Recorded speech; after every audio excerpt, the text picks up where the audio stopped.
Welcome back. I hope you're all doing well. We're looking to continue our 78% win rate this match. We're versing a Neyfury jungle. I think we've won the last 10 games in a row. So I want to continue that streak in this match. And I want to show you guys how I'm going to defend an invading Neyfury. I'm going to look to get a ward in like normal on this Neyfury's Raptors. Welcome to Summoner's Rift. I want to see where she is going to path, of course. If you're worried about getting invaded, you need to make sure, like, this is a very attack style ward. So if you're worried about getting invaded, you can save that ward and put it in that brush right there where my mouse is. Use those skylights, or you can put it in your bot side river if you're thinking they're going to go into your red side. It's very important to utilize these into matchups where they have potential threat of beating you in the early stages of the game. So warding is your defense towards invades.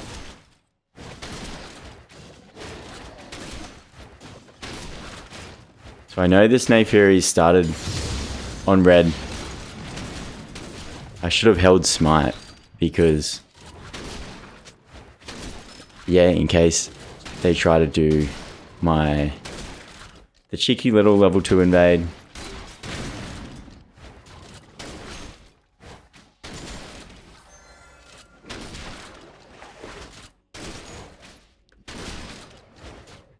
The Neyfury is just doing a full clear. But if you're worried about them pushing into your level 2 jungle there while you're doing Gromp, hold your smite. That's how you defend against like an outlaw path. That's a path that I have explained in the earlier stages of my YouTube. If you're wondering what that is, definitely check it out. You can still do it in this patch. It's still viable. Especially if you're versing like very weak early game jungle champion. You can look to pressure them with Graves, dependent on your laners, of course, which I explained in that video.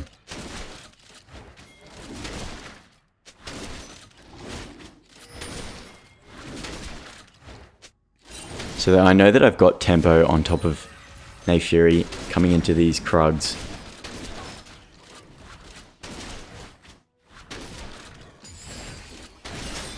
Me having tempo over Neyfury means I can move for the crab first. I can start to ping my bot laners.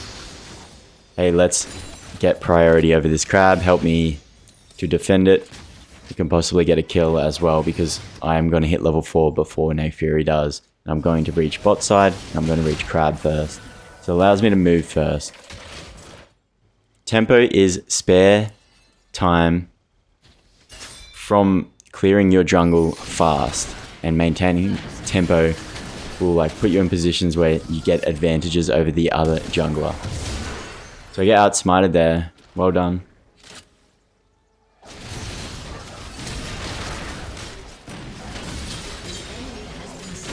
Luckily Brand's Burn picks up the kill.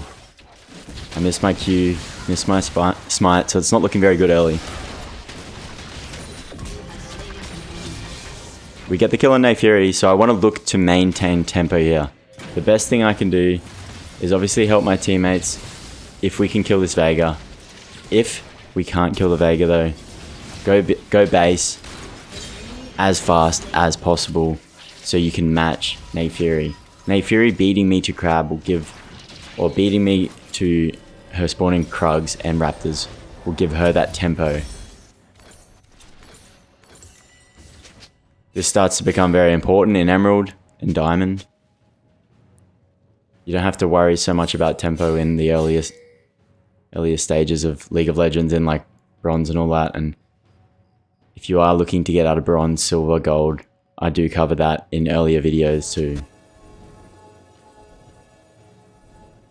So I still check crab. Not a good idea. I could just go straight into Gromp, knowing that Neyfury spawned before I went base, and she gonna beat me to the crab. So I'm just utilizing my chat restriction I don't want any distractions. I know what my win condition is. I know what I want to do this match, and I'm just going to back myself and follow that. Sometimes pings, like I explain all the time, can be distractions. Not all the time.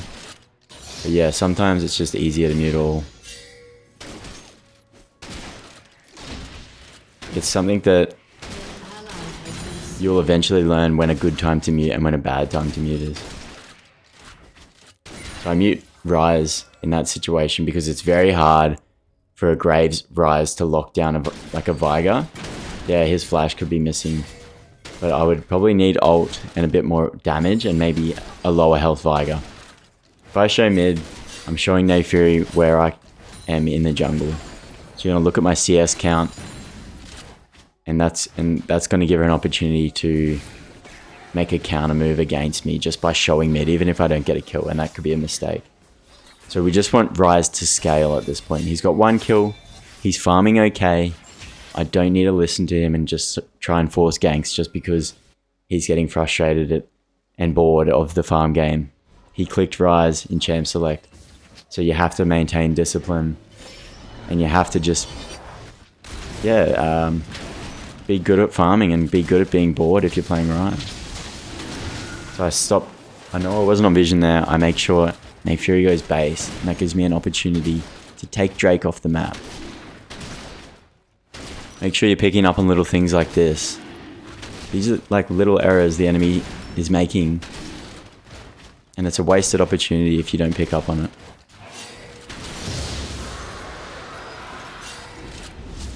So I'm pinging where I'm going.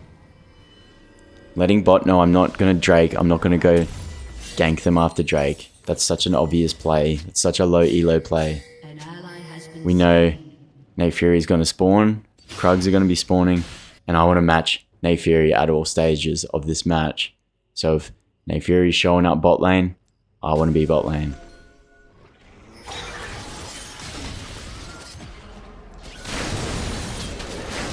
This was another reason I insta-based before. Gave me a defense position where I can stop that invade from happening.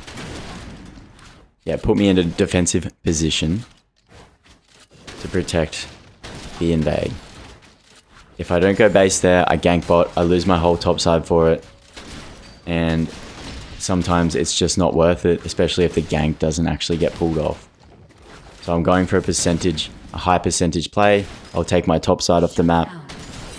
I'll get that XP, and then I'll look to help bot.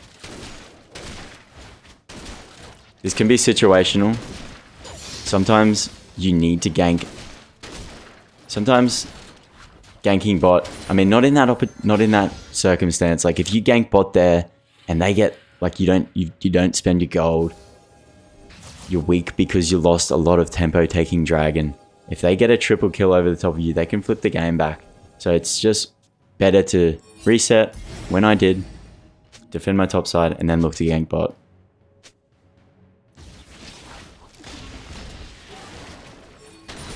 Or defend these spawning grubs. So we know that Neyfiri doesn't have R. This gives me priority. I'm not worried about the Neyfiri at all now.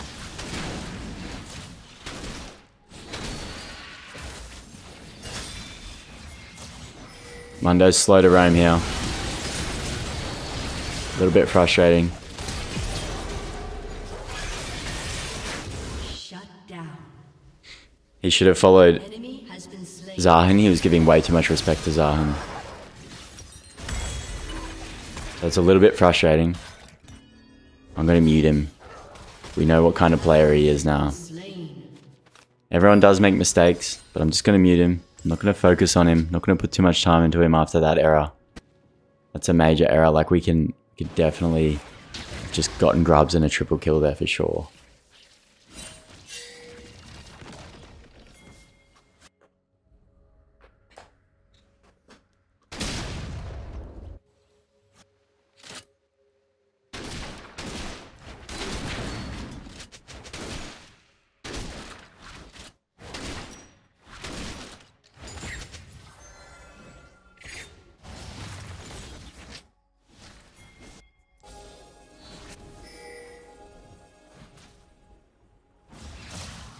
So Ryze is low. I don't want him tilting. It's going to be hard for him to farm, so I'm just going to hover his lane. Make sure he doesn't lose his mind. Make sure he doesn't think that I'm just AFK farming all game.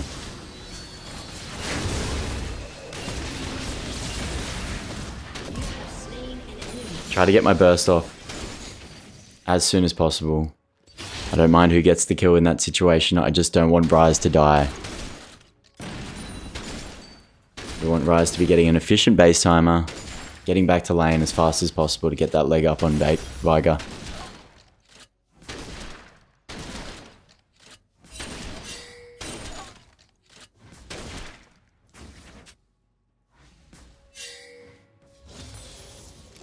It's about picking...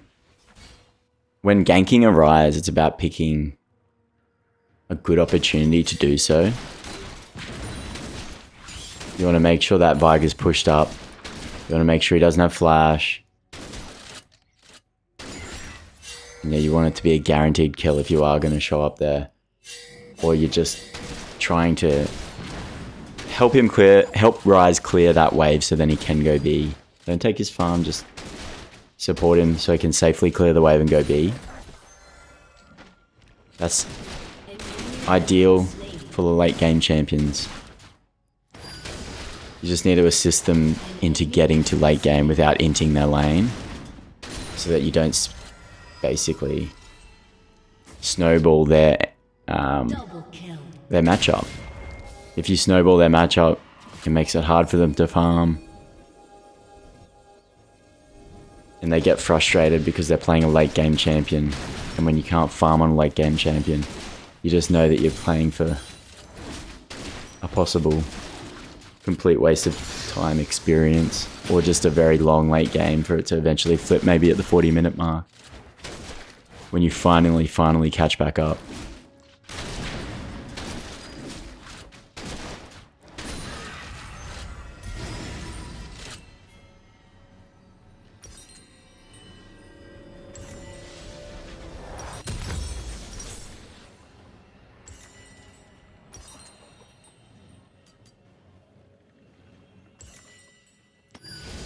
Gonna look to make a dragon play. I got the Youmuu's item power spike with boots.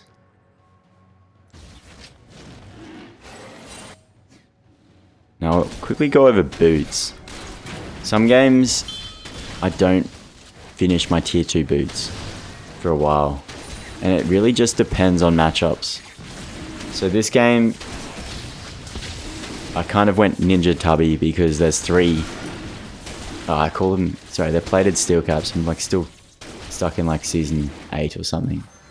Season 6. Yeah, I went plated steel caps because they got 3 AD champs. They've got a heavy AD assassin in the jungle. So it just helps towards not like getting one shot. If Naefuri uses her whole spell rotation on you and you don't die, you have a pretty good chance to kill Naefuri. Yeah, I'm trolling there. I think maybe that was warded. I thought I'd seen a low health Naefuri go into that brush and B, but they actually outplayed me, so well done. Your team has destroyed a turret. Yeah, if the enemy team has, say, 2 fed attack damage players, they're starting to get snowball a bit, like Zahan is 2-0, Naefuri's doing a fair bit of damage, then I will rush my plated steel caps second. If there's no threats on the map, really, and it's kind of mixed damage, sometimes I won't finish my boots off. I'll just go Youmuu's straight into Collector. It's kind of just situational. And yeah, I'll go Merc Trades if there's a lot of CC. And yeah, you're looking at like 4 AP carries or 4 just AP champs in general with a lot of CC. You can also look to go Swifty Boots into Nasus players. Nasus is a pretty good counter for Graves if he does get his W onto you. And Swift Boots are very good against that W. Ideally though, playing into a Nasus, you want to let that Nasus use W on someone else before you try and fight him. Never try and take a 1v1 with him.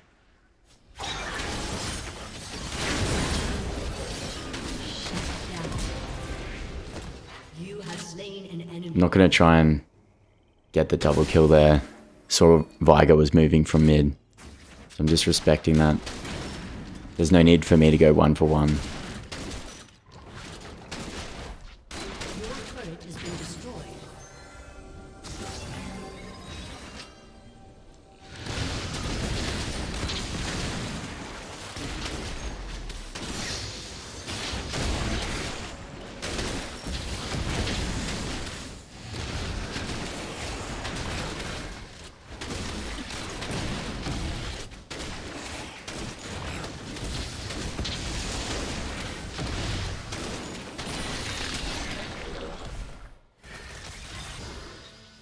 I can look to do some tower dives. Start closing the game out.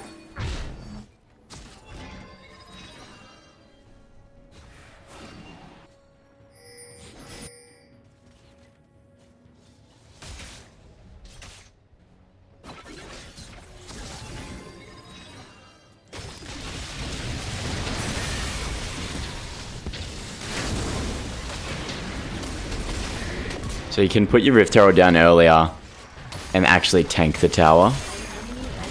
In this scenario, it's just better to let Mundo tank. But if you need, you can put Rift Herald down and then jump into it after you take tower aggro.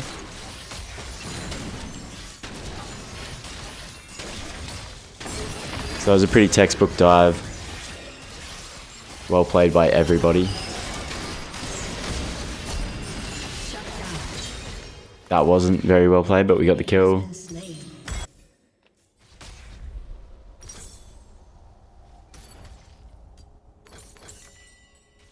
Giving over Xayah gold is the last thing we need to do, but at least we're going to be on time for Drake spawning.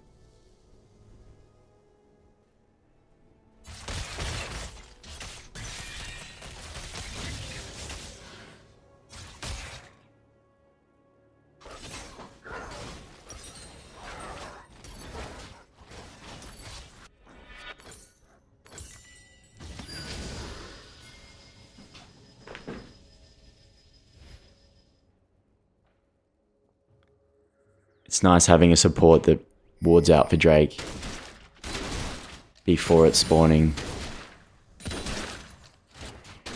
Actually playing for objectives. This really helps you as a jungler. A good team can make a bad jungler look good. And a really good jungler can make a really bad team look good. Sometimes you'll get this in like lower elos when you're just hard carrying as the jungler, just carrying all lanes. And then you'll get your teammates starting to talk smack in the chat.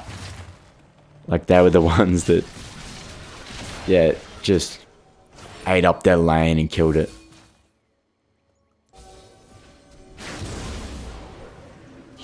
So the dragon's not going to plan. Mundo doesn't want to get soul. It's a little bit frustrating. Mundos have this thing after watching Aloy, what's his name? Aloy, I don't know. His Mundo push videos, and now all they do is just push and don't want to show up anywhere else. So obviously I'm a little bit annoyed. Our team gets aced for a top lane tower. We lose soul point. So you can understand my frustrations, but yeah, it's always best, like I always say, just stay positive.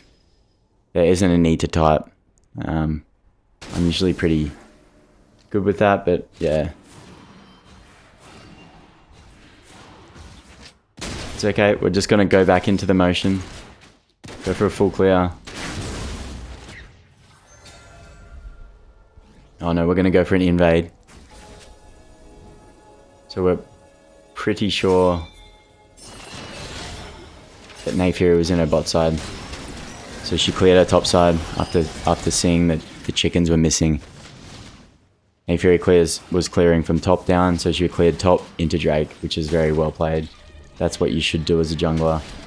Make sure you take your top side quadrant off the map before going into a dragon, so that the enemy jungler can't trade your top side for the dragon.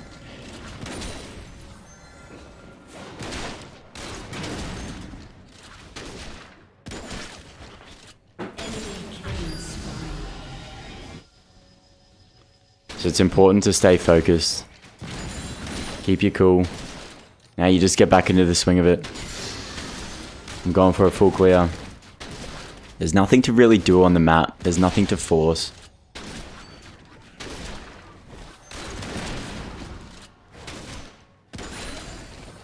So that's why I'm going for a full clear. I'm just going to pick up the bot lane farm. Thank you, Mundo. This will ease the pain a little bit.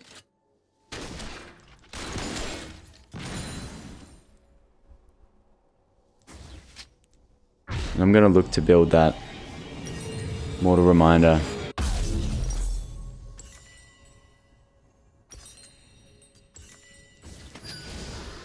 This will help with Zahan scaling. Just the heal scale is just unbelievable.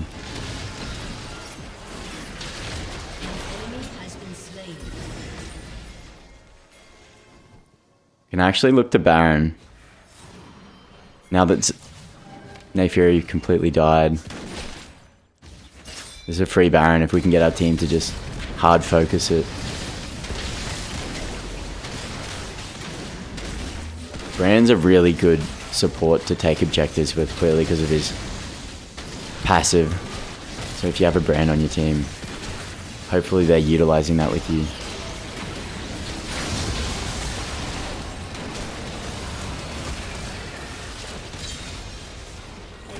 Jin's starting to get nice and strong now. 4-1.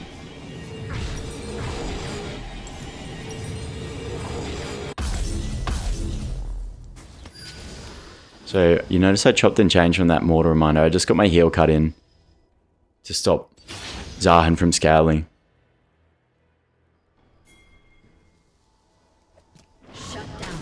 But now I'm going for my shield bow. I've realized I've got plated boots. But how am I going to defend against this Veigar soon? Nayfury and Veigar have a lot of burst if they both target you, so the way I'm going to stop that is by rushing my shield bow.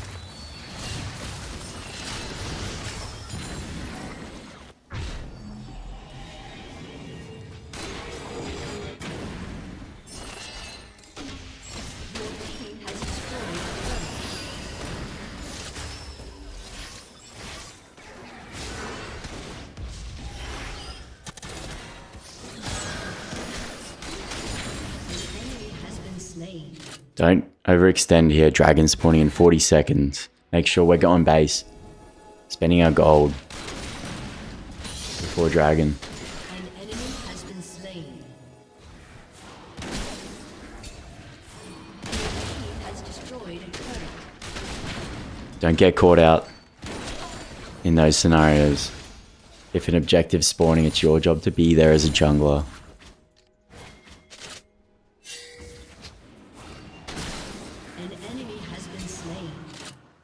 Need to be mindful of Nayfury in this position. I know that she showed mid, but there might be a situation where she doesn't, and you get caught out there, so just be careful.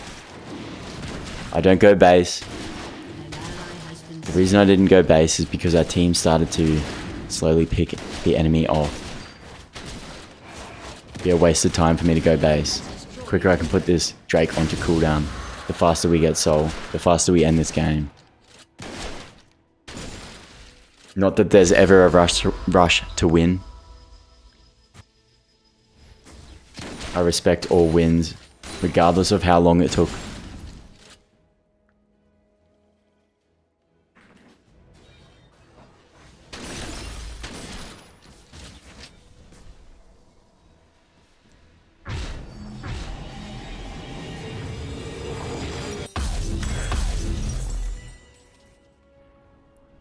So we got our 3-item power spike.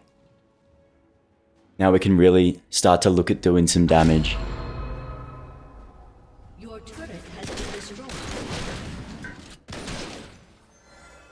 So once you get this 3-item power spike,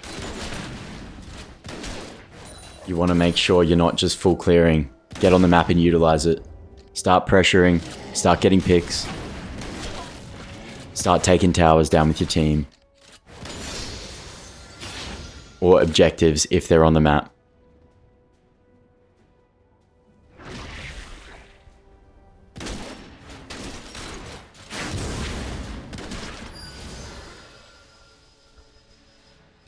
We see the majority of them bot side. They're looking to get a little mid lane dive off or collapse on our teammates. So I can either look to cover that, or I can look to go for this top inhib, or I can just hover this bush and make them back off in the mid lane. So I'm just checking for vision. This, if the enemy doesn't pick up on it. So that was a pretty good bush check there.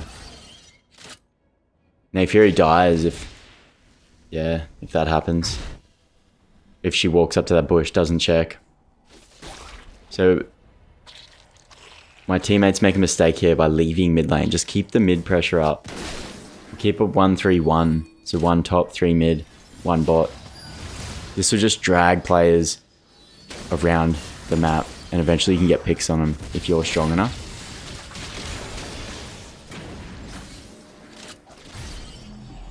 So I'm strong enough to take on like 2 players. So that means they're going to have to send 2 players to me. That'll create an overlap in the mid and bot lane.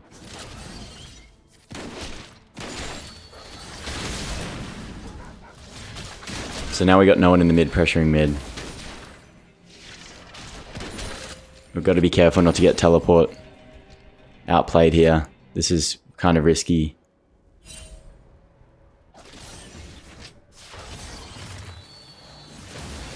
Really trying to pressure though.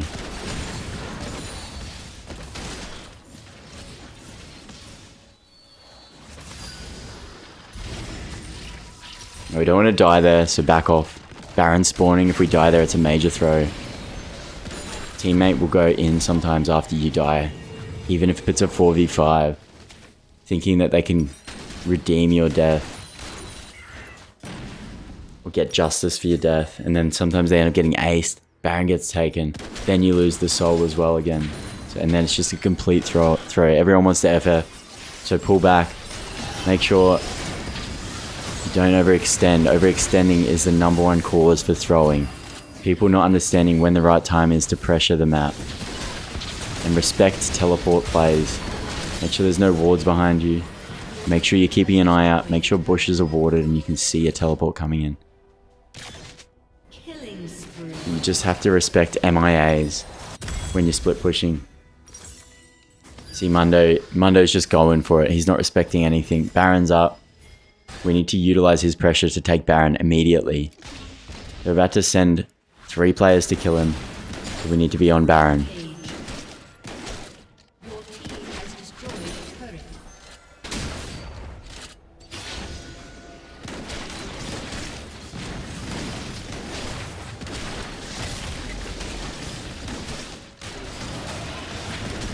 Sometimes it can be such a struggle to get your teammates to move, even if they're going to get rewarded with Baron or a Dragon Soul.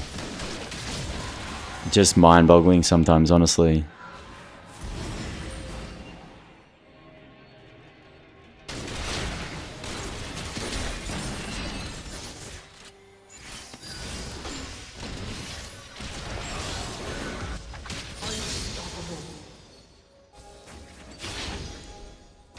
Can't stress this enough, and that is just use your ultimate ability. It's got like a 45-second cooldown this far into the game. Make sure you're just using it to get extra damage off. Don't hold it for just kill stealing. Maybe, just maybe, you have someone on your team that can secure a kill, secure a low health enemy. So just use it. And then your ally is going to be like, yeah, I can go in now and pick up that kill. They're going to have that extra bit of confidence. Even if they don't get the kill, it's going to send that player base if they're low health. The enemy player. So if you combo them down to 20% health, then they can't show up for Dragon. They're going to go base. Your team has destroyed an inhibitor. That creates an overlap. Even it's just as good as them dying at this stage of the game. Because you don't need the gold as much. We've nearly got full build anyway.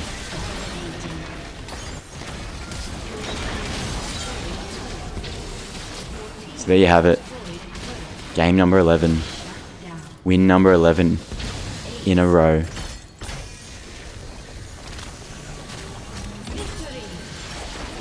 Trying to type GG, but didn't happen.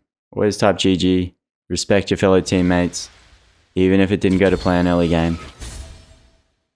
And yeah, respect your enemies and just be a good sport.